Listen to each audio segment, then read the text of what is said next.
Oui, et c'est une option posée par Theresa May.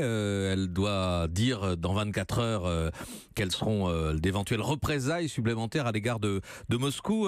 L'acte, cet empoisonnement, cet acte équivaut, dit Theresa May, à l'usage de la force sur le territoire britannique. Ça peut aller loin, cette histoire entre la Grande-Bretagne et la Russie, Bruno Tertrais?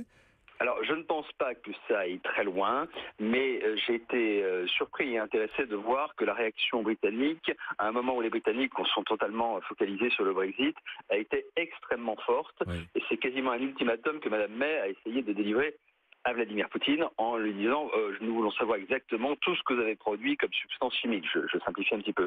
Donc c'est vrai que les Britanniques estiment, et ce sont des gens sérieux, qu'il y a suffisamment d'éléments concordants pour être sûr que l'agent chimique qui a été utilisé a été effectivement produit en Russie. Donc c'est très grave. On retrouve véritablement là les accents des plus mauvaises heures de la guerre froide. Mais les Britanniques ne peuvent pas faire grand-chose, évidemment.